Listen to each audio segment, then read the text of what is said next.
स्वागत आहे आपलं इंडियन टी व्ही न्यूजमध्ये। आपल्यासोबत आज तांत्रिक कामगार युनियनचे काही कामगार उपोषणाला इथं बेमुदत उपोषणाला बसलेले आहेत आणि त्यांच्या मागण्या काय आहेत ते आपण त्यांच्याकडून जाणून घेणार आहोत। त्यांच्यावर अन्याय झालेला आहे असं त्यांचा आरोप आहे। त्यांच्याकडूनच आपण जाणून घेऊ काय अन्याय झाला आपल्यावर। सर काय सांगसान आपण? सर आमचं म्हणणं असं आहे की आम्हाला 5 ते 10 वर्ष काम करायला झालेले आहेत, तर आम्हाला जे ड्युटीहून तुम्ही काढलं याची एक तर आम्हाला नोटीस वगैरे किंवा काही पत्रबाजी काहीच नाही केलेली आहे। डायरेक्ट आमचं पोर्टरवरून नाव कमी केलेलं आहे।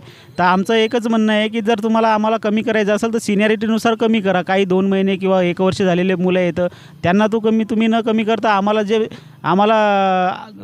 अन्याय आमच्यावर अन्याय होत आहे ना। तर त्याच्यामुळं आम्ही म्हणत आहे की सिनियरिटीनुसार तुम्ही कमी करा व आमची एप्रिल महिन्यापासून आम्ही मे जून महिन्यापर्यंत ड्युट्या केल्या, आम्हाला काही नोटीस वगैरे नाही भेटली तर आम्हाला एप्रिल महिन्यापासून पेमेंटसुद्धाही नाही। म्हणजे आपल्याला डायरेक्ट कमी करण्यात आलं? आपल्याला कोणतं नोटीस वगैरे काही पत्र वगैरे काही दिलं होतं की त्यांनी? आम्हाला कोणती नोटीस दिली नाही, काही पत्र दिलं नाही, आम्हाला कॉलसुद्धा साधा कॉलवरही सांगितलं नाही की तुम्हाला नाव कमी केलेलं आहे म्हणून। तर आमचं एवढंच म्हणणं आहे की तुम्हाला कमी करायचं जर असेल तर आम्हाला 10-10 वर्ष 15-15 वर्ष काम करायला झालेलं आहे, तुम्ही 2-2 वर्षावाले 3-3 वर्षाले मुलं का ठेवत आहे?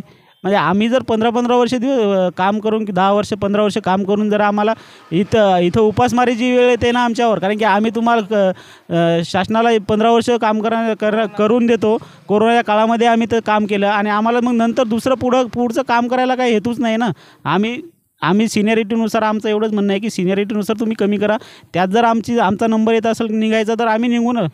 महावितरणच्या कोणत्या अधिकाऱ्याने आपल्यासोबत असं कार्य केलेलं आहे? आपला एवढा दिवस कोण करतात तेवढं तर काही सांगता येणार नाही नाव घेऊन मला तर माहितीच नाही सहजी। पण आम्हाला एवढं म्हणायचं की आम्ही इकडं डिव्हिजनला आलो तर आम्हाला आमच्या जी किंवा समजा सब डिव्हिजनमधून म्हणतात, रिसोर्स सब डिव्हिजन आहे आमचं, तुमचं तिकून आम्हाला काही आलं असतं म्हणत।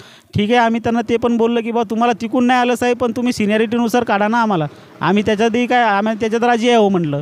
एवढंही बोलणं झालेलं आहे आमचं। आपण किती वर्षापासून काम करता महावितरण मर्यादित कंपनीमध्ये?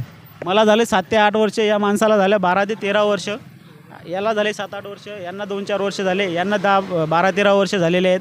असे आम्ही असं धरून चला की 7 वर्षाच्या अगोदरचे कोणीच नाही आम्ही सध्या आम्हाला जेवढ्याला काढलं तेवढ्याला।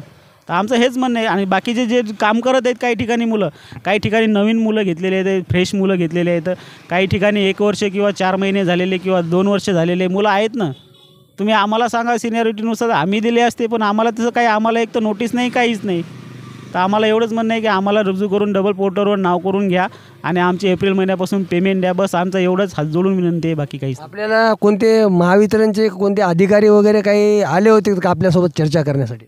आत्तापर्यंत कालपासून बसलेलो आम्ही उपोषणाला, आत्तापर्यंत आमच्याकडे तर कोणी आलेलं नाही चर्चा करण्याकरता काय प्रॉब्लेम आहे असं वगैरे काही काहीच कोणी विचारलेलं नाही। आपल्याला काही पत्र वगैरे काही त्यांनी दिलं? त्यांनी आम्हाला पत्र नाही दिलं काही। कोणतंच पत्र नाही। ठीक आहे। माझं हेच म्हणणं आहे की जे आहेत म्हणजे कंत्राटी कामगार अनुभवी आहेत त्यांना सुरुवातीला ठेवायला पाहिजेत, आणि जे समजा कमी अनुभवी असतील त्यांना तुम्ही पहिलं प्राधान्य द्यायला नाही पाहिजेत। आणि 2 महिन्यापासून आमची पेमेंट स्थगिती आहे ती आम्हाला पूर्ण करून द्यायला पाहिजेत। आमचे पोर्टलवरून कोणती नोटीस न देता आमचं नाव कमी केलं आहे, त्याच्यामुळं आमचं मानसिक आणि शारीरिक दोन्ही त्रास व्हायला लागला सर। याच्यामुळं आम्हाला फक्त शासनानं ह्या मागण्या पूर्ण कराव्या, एवढंच आमची मागणी आहे सर। आपल्यासोबत होते तांत्रिक कामगार युनियनचे काही कामगार महावितरणचे, त्यांच्यासोबत अन्याय झालेला आहे असं त्यांचं आरोप आहे। आणि त्यांनी 10-15 वर्ष काम करून सुद्धा त्यांना कोणतीही नोटीस न देता कोणतंही पत्र न देता कमी करण्यात आलेलं आहे असा त्यांचा आरोप आहे। इंडियन टी व्ही न्यूज, जिल्हा प्रतिनिधी प्रताप नागरे, वाशिम।